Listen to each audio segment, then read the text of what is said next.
بسم اللہ الرحمن الرحیم، السلام علیکم ورحمۃ اللہ وبرکاتہ۔ آج کا لیسن انشاءاللہ حدیث نمبر 4 ہم پڑھیں گے۔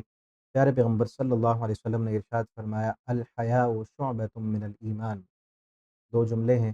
آپ صلی اللہ علیہ وسلم نے فرمایا حیا ایک حصہ ہے من الایمان، ایمان کا۔ حیا کرنا بھی ایمان کا حصہ ہے۔ حیا کسے کہتے ہیں؟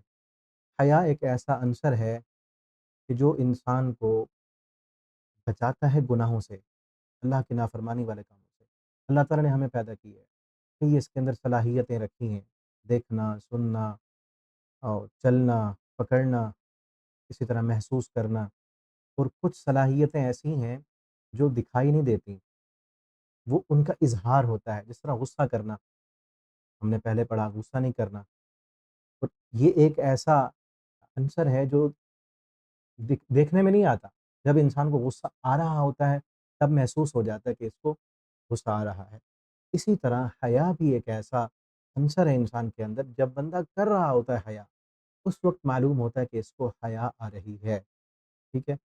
کیا مطلب؟ میں اب آسان انداز میں آپ کو سمجھاتا ہوں۔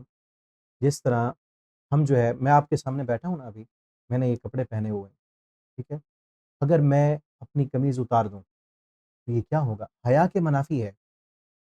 حیا کا تقاضا کیا ہے کہ میں ادب سے بیٹھوں۔ میں نے ویڈیو بنا رہا ہوں تو میں ادب سے بیٹھوں، احترام سے بیٹھوں۔ میں مسجد میں جا رہا ہوں تو اس کے کچھ تقاضے ہیں۔ میں اپنے ابو سے بات کر رہا ہوں تو اس کے کچھ تقاضے ہیں، ٹھیک ہے؟ میری والدہ میرے سامنے آئی ہیں تو اس کے کچھ تقاضے ہیں، ٹھیک ہے؟ تو حیا کیا ہے؟ انسان کو گناہوں سے بچاتا ہے۔ حیا انسان کو گناہوں سے بچاتا ہے کہ، اور سب سے زیادہ حیا کس کا کرنا ہے؟ اللہ رب العالمین کا۔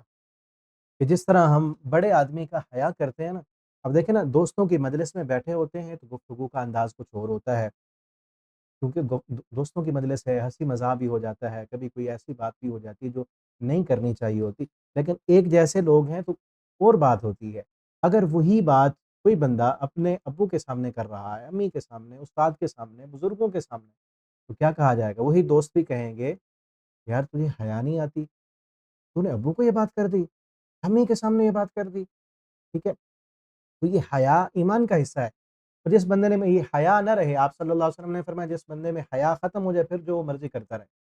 تو یہی حیا بچاتا ہے نا انسان کو، کہ یہ عمل نہیں کرنا، یہ لائق نہیں ہے، یہ اخلاق کے خلاف ہے، ادب کے خلاف ہے، اللہ کی نافرمانی والا کام ہے۔ بزرگ ہیں، علاقے کے بڑے ہیں، استاد ہیں، والدہ ہیں، والد، ان کے سامنے یہ بات نہیں کرنی، حیا کے خلاف ہے۔ جب حیا ہی ختم ہو جائے پھر وہ جو مرضی کرتا رہے۔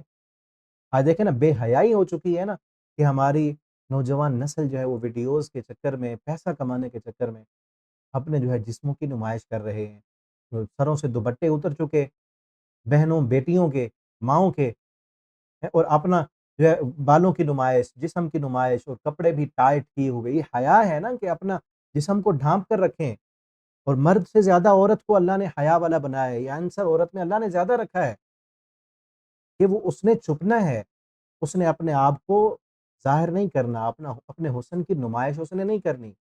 یہ حیا کا تقاضا ہے، اس نے بن سنور کے رہنا ہے، لیکن اپنے جیسی عورتوں کے سامنے، اور اپنے شوہر کے لیے، اگر وہ شادی شدہ ہے تو شوہر کے لیے، ورنہ اس نے اپنے جسم کی نمائش لوگوں کے سامنے نہیں کرنی، یہ اس کے حیا کا تقاضا ہے۔ اور جو بے حیا ہو جائے، دوپٹہ اتار دے اپنا، اور جسم کی کوئی پرواہ نہ ہو کہ کپڑے جو ہیں وہ کتنے باریک ہیں یا ٹائٹ ہیں، جسم نظر آ رہا ہے، اور وہ مردوں میں گھوم رہی ہے، اس کو کوئی پرواہ ہی نہ ہو۔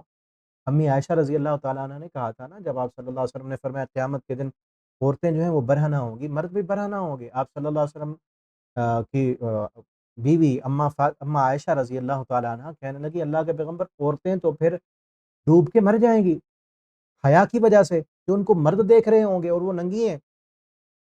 آپ صلی اللہ علیہ وسلم نے فرمایا، عائشہ معاملہ تو اتنا گمبھیر ہوگا، کسی کو کسی کے سطر کی طرف دیکھنے کی ضرورت ہی نہیں ہوگی، اپنے ہی پسینے میں شرابور ہوگا۔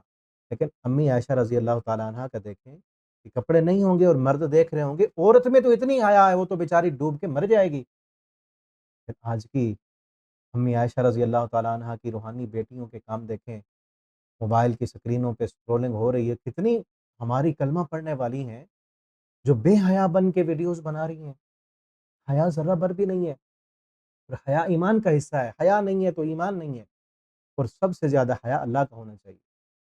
کوئی نہیں بھی دیکھ رہا تو اللہ تعالیٰ تو دیکھ رہے ہیں نا۔ نبی کریم صلی اللہ علیہ وسلم کا ایک اور فرمان ہے، ایک اور حدیث آپ صلی اللہ علیہ وسلم نے فرمایا، استحیوا من اللہ حق الحیا، اللہ سے ویسے حیا کرو جس طرح حیا کرنے کا حق ہے۔ اور آپ نے بتایا اللہ سے حیا کیا ہے، آپ نے فرمایا فلیحفظ الرأس، جو بندہ اپنے سر کی حفاظت کرتا ہے، اس میں خیالات برے نہیں آنے دیتا۔ اللہ تعالیٰ کو تو خیالات کا پتہ ہے، اس میں برے خیالات نہیں آنے دیتا۔ اور اس دماغ کے جو اس کے ساتھ کنیکٹڈ جو چیزیں ہیں، آنکھیں ہیں، دماغ میں خیال آتا ہے آنکھیں کام کرتی ہیں، دماغ میں خیال آتا ہے ہاتھ کام کرتے ہیں، ان چیزوں کی بھی حفاظت کرتا ہے۔ وَلْيَحْفَظِ الْبَطْنَ، اپنے پیٹ کی حفاظت کرتا ہے، اور پیٹ کے ساتھ جو کنیکٹڈ چیزیں ہیں، جب پیٹ بھرا ہوا ہو تو پھر کئی اور چیزوں کا تقاضا ہوتا ہے، ان کا بھی وہ خیال رکھتا ہے۔ اپنی شرمگاہ کی حفاظت کرتا ہے، اپنی آنکھوں کی حفاظت کرتا ہے، اپنے جوش اور جذبات کی حفاظت کرتا ہے۔ وَلْيَذْكُرِ الْمَوْتَ، اور وہ اپنی موت کو یاد کرتا ہے، وَالْبِلَا، اور اپنے کفن کے بوسیدہ ہو جانے کو یاد رکھتا ہے، اپنا مرنا یاد رکھتا ہے۔ وہی بندہ اللہ تعالیٰ کا حقیقی معنوں میں حیا کر رہا ہے، کہ اس کو ہر وقت یہ ذہن میں ہو کہ کوئی نہیں دیکھ رہا، میرا اللہ تو دیکھ رہا ہے۔ اس طرح کسی معزز شخص کے سامنے میں کوئی حرکتیں نہیں کر سکتا، اسی طرح اللہ سے بھی حیا کرتے ہوئے مجھے اللہ کی نافرمانی والے کام نہیں کرنے چاہیے۔ تو آپ نے یہ حدیث یاد کرنی ہے، الحیاء شعبۃ من الایمان، اس کو ریپیٹ کریں بار بار، انشاءاللہ آپ کو زبانی یاد ہو جائے گی۔ آپ نے سنانا بھی ہے اور اس کو ذہن میں بھی رکھنا ہے، ہر وقت حیا بھی کرنا ہے۔ اللہ تعالیٰ ہمیں شرم و حیا عطا فرما دیں، اللہ ہماری ماؤں بہنوں بیٹیوں کو بھی شرم و حیا والی زندگی عطا فرما دیں۔ حیا ہی اصل چیز ہے، حیا ہی ادب سکھاتا ہے، حیا ہے والدین کی فرما برداری ہے، اللہ کی بھی فرما برداری ہے۔ اور انسان میں حیا ختم ہو جائے، ایمان نکل جاتا ہے، اور انسان بے حیا، بے غیرت اور دیوس بن جاتا ہے۔ اللہ تعالیٰ ہم سب کو حیا کی دولت سے مالا مال فرما دیں۔ اس کو سنائیں بھی صحیح، اس پر عمل بھی کریں اور آگے پہنچائیں بھی صحیح۔ والسلام۔